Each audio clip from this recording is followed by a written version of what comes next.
Inflation may not be transitory. Whoops. And while that might not seem like earth-shaking news to you, it's a market mover when uttered by the lips of our newly renominated Fed Chair Jerome Powell.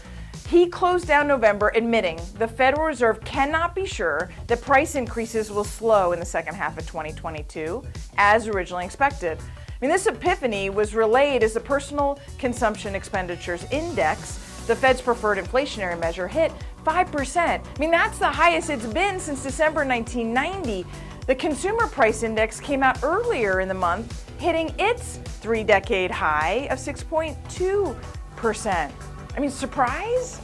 Inflation looks to be staying around for a bit longer than expected and will not go away quickly.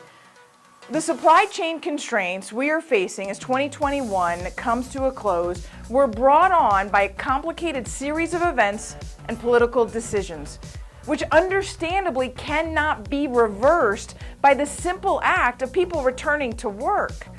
ADP numbers for November show continued strong job numbers, with 534,000 new jobs created last month. Let's summarize this. 19.6 million people lost their jobs between March and April in 2020. To date, 15 million have returned to work. That leaves a 4.6 million gap. 2 million of them, just slightly, are still on unemployment claims. 3.5 million, age 55 and over, have retired. Increased savings, investment returns, and caring for family and children will delay still others from returning to work. Yet, there are 10.4 million job openings. No wonder quits are at an all-time high, while unemployment is still higher than average at 4.6 nationwide and 5.4 here in Colorado. These high quits and job openings are putting pressure on wages. Private sector wages are up 11% year over year this last month. Wage pressure inflation does not just go away, because fundamentally, people do not want to give back their raises. The silver lining in our current workforce deficiencies is that the U.S. is now 51% millennials and younger. So here's the secret: hire more young people. Lack of labor has a ripple effect on everything, from products on the shelves to the cars that we drive to the homes we buy. It's the inability to manufacture, load, ship, truck, distribute, stock, and sell that will continue to put pressure on the price of everything for years to come, including the houses you and I help our clients buy so that they can build their financial future. For the Fed to think it would have been solved by the second half of next year was a bit rosy. So what does this mean for housing?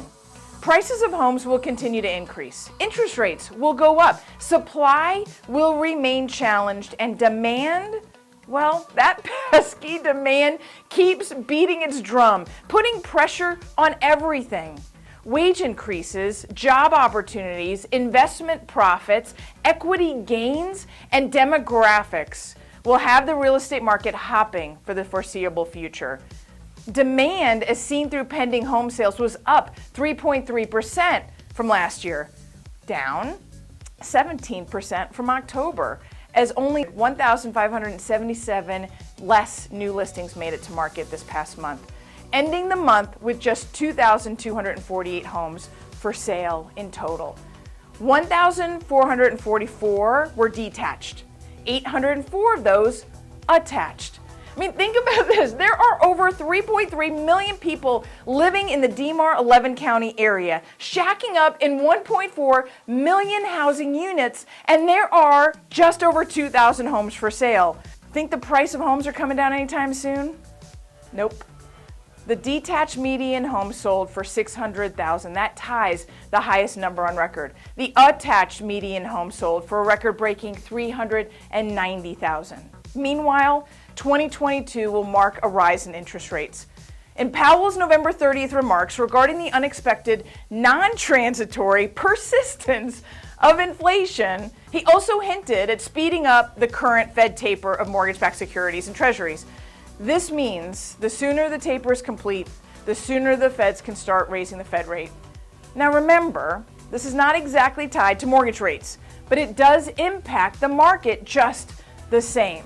HELOC rates are directly tied to the Fed rate as they are short term, as are car, personal loans, and credit cards. Inflation is the arch enemy of bonds and has now become the Fed's #1 priority. Raising rates is how you fight inflation. Freddie Mac puts out a weekly report on rates, and at the end of November, the 30-year fixed was 0.38% higher, that's over a quarter, than it was a year ago. As home prices continue to increase, so will the cost of financing them. First-time home buyers will take a majority of the brunt.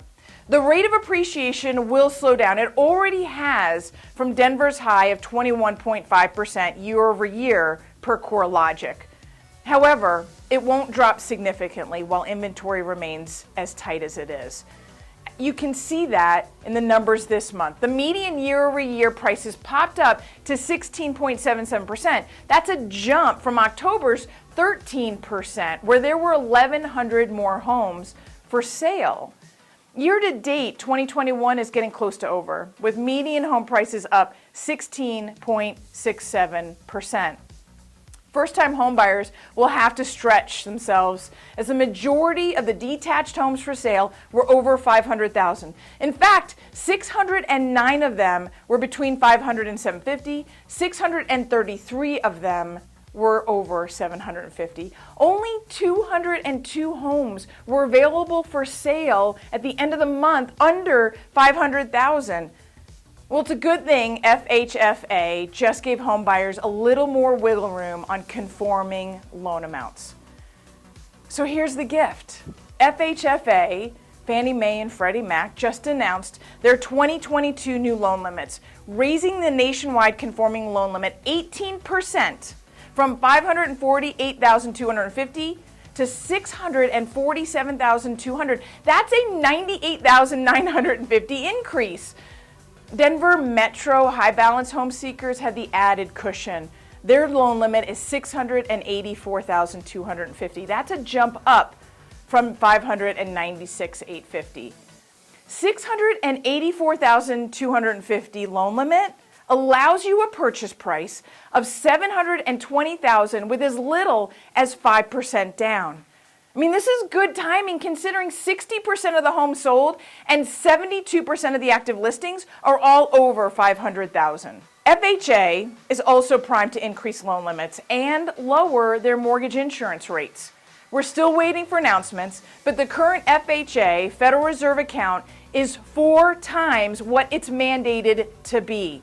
This is going to force HUD's hand to reduce the cost of FHA financing.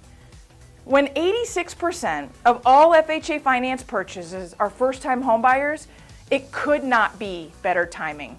But with little to buy and even more competition coming after the holidays, homebuyers waiting to spend that $98,950 gift card are instead finding there's simply nothing to buy.